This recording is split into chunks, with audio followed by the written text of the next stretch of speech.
નમસ્કાર દર્શક મિત્રો, સત્યસરાજ ન્યૂઝમાં આપનું સ્વાગત છે। વડોદરા જિલ્લાના સાવલી તાલુકાના ગામ રાણિયા મુકામે એકતા સમાજવાડીનું ઉદ્ઘાટન કરવામાં આવ્યું। વડોદરા જિલ્લાના સાવલી તાલુકાના ગામ રાણિયા મુકામે એકતા સમાજવાડી રાણિયા ઉદ્ઘાટન સમારોહ કરવામાં આવ્યો। ગામમાં હિન્દુ ભાઈઓ તથા મુસ્લિમ ભાઈઓ એકતા સમાજવાડીનું આયોજન કરવામાં આવ્યું। દરેક સમાજ માટે વાડી ભાડે આપવામાં આવશે અને તેનું મુહૂર્ત કરવામાં આવ્યું। સમાજમાં પહેલું લગ્ન છે। રાણિયા ગામના સરપંચ અહમદભાઈ રાણા, મહિડા હઠીસિંહ રણા, રાજાભાઈ રણા, રાણિયા ડેરીના મંત્રી રાણા પ્યારેજ સાહેબ, અનવરભાઈ ઉદેસિંહ અને પટ ગામના દરેક નાગરિક હિન્દુ મુસ્લિમ ભાઈઓ દ્વારા આયોજન કરવામાં આવ્યું। ગામમાં નિયાઝ રાખવામાં આવી હતી। સમગ્ર ગ્રામજનોને આમંત્રણ પાઠવવામાં આવ્યું હતું। આમંત્રણને માન આપી પધારેલ મહેમાનો પીએસઆઈ મફતભાઈ તથા જિલ્લા પંચાયતના સદસ્ય ડૉક્ટર પ્યારેજ સાહેબ, જિલ્લા પંચાયતના સદસ્ય મૂળરાજસિંહ મહિડા, જિલ્લા પંચાયત મહામંત્રી મહિપતસિંહ રાણા, ભાદરવા પોલીસ સ્ટેશનના પીએસઆઈ ડીજે લીંબોલા સાહેબ, રાણા સૈયદ મુઝબિલ બાવા, રણજીતભાઈ રાણા, જીસીબી વાલે ઉપસ્થિત રહ્યા હતા। વડોદરા જિલ્લા પંચાયતના પ્રમુખ અને રાણિયા ગામના નસીબદાર કહેવાય કે એમના વિસ્તારના ક્ષત્રિયો આજે જિલ્લા પંચાયતના પ્રમુખ બન્યા છે, તો એમણે કદાચ પહેલી વખત આવા જાહેર કાર્યક્રમમાં હશે રાણિયામાં, તો એમનું કાર્યથી પહેલાં તો સ્વાગત કરે।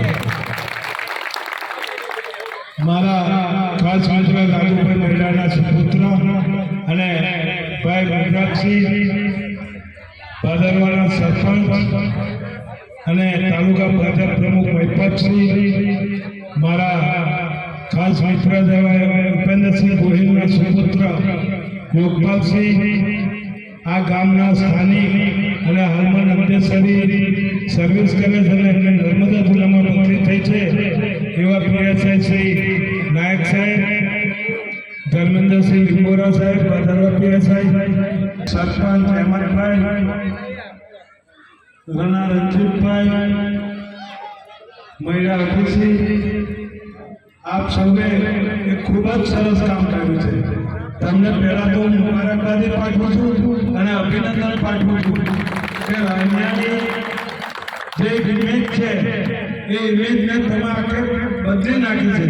અમારું ગામ ટુલાવ આટલું મોટું ગામ હોવા છતાં અમારી અત્યાર સુધી રાણિયામાં પાટીદાર સમાજની વાડી હતી। પાટીદાર સમાજે પણ તમને બધાને લગ્ન કરવાની છૂટ આપી, એટલે આ તકે હું પાટીદાર સમાજનો પણ આભાર માનું અને તમે પણ આજે વાડી બનાવી છે। દરેક સમાજના લોકો, ગમે તે સમાજના લોકો આવેલા જરૂર પડે, કદાચ પાટીદાર વાડીમાં લગ્ન હોય અને અહીંયા પાર્કિંગ કરવું હોય તો પાર્કિંગ પણ કરવા દેજો, કારણ કે એ લોકોએ આપણા માટે પ્રેમ રાખ્યો છે અને આપણે પ્રેમ રાખવાનો।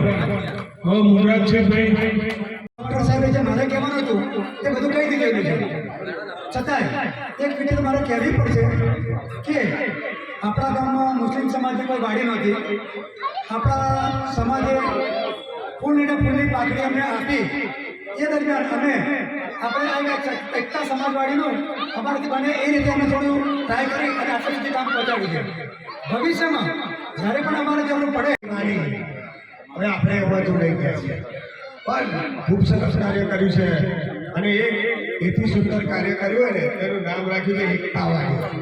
એકતાવાડી નામ એનું નામ જ છે કે અંદરથી અંતરાત્માનો જે અવાજ જાગ્યો હોય ને તારે એકતાવાડી એવું નામ આપ્યું, એટલે દરેક સમાજ આવતા એને થાય ત્યાં તો મારી એકતા છે। એવી જ રીતે હું દરેક જેવી રીતે દરેકે આમાં ફૂલની પાકડી આપી અને આ વાડીમાં જેને પણ યોગદાન કર્યું છે, તો હરેકને હું એમ કહું છું આ તબક્કે એક સરપંચ તરીકે કે એને માનજો છે કે આ દાન। આજ રોજ અમારા ગામની અંદર અમે જે આ એકતા સમાજવાડી બનાવી છે તેનો આજે ઉદ્ઘાટન સમારંભ રાખ્યો હતો અને અમે દરેક ગામના આજુબાજુના વડીલો, સરપંચો તથા મહેમાનોને બોલાયા હતા અને એમનો એવો સાથ સહકાર મળી અને અમને ખૂબ આયોજન કર્યું, તેની અંદર એમનો ખૂબ સાથ સહકાર મળ્યો। એ બધાના લોકોનો દિલથી ખૂબથી આભાર કરું છું અને આ વાડી એકતા સમાજવાડી દરેક સમાજ માટે અમે બનાવેલ છે એવું કહી શકું છું, કારણ કે એમને દરેક જણનો આ સાથ સહકાર મળેલો છે। અમારા સમાજનો તો છે જ, પણ આ દરેક સમાજને કામ લાગે એવું અમે આ કાર્ય કર્યું છે. જેથી દરેક જે ગામજનો અને જે દાતાઓ છે એમનો પણ હું દિલથી ધન્યવાદ કરું છું. આપનું શુભ નામ? રાણા પ્યારા સાહેબ, ડેરી મંત્રી. આ તમે વાડી બનાવી છે તો દરેક માટે વાડી બનાવેલી છે તમારી? હાજી, અમને આ વાડી જે અમે આ એકતા સમાજ, અમારી વાડીનું નામ જ અમે એકતા સમાજ વાડી આપ્યું છે. તેથી કે અમારો સમાજ નહીં પણ બીજા કોઈ બી સમાજ હોય તેને બી આનો લાભ મળી શકે અને નાના માણસને અને મોટા માણસને દરેક લાભ મળે એવો અમારો ધ્યેય, તેમજ અમારા કારોબારીનો તમામ લોકોને એવું ધ્યેય છે કે દરેકે દરેક સમાજને અને નાના મોટા માણસને કામ લાગે એ હેતુથી અમે બનાવી.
સમાચારોની ઝડપી અપડેટ માટે હમણાં જ સત્ય સ્વરાજ ન્યૂઝ ચેનલને લાઇક, શેર અને સબસ્ક્રાઇબ કરો.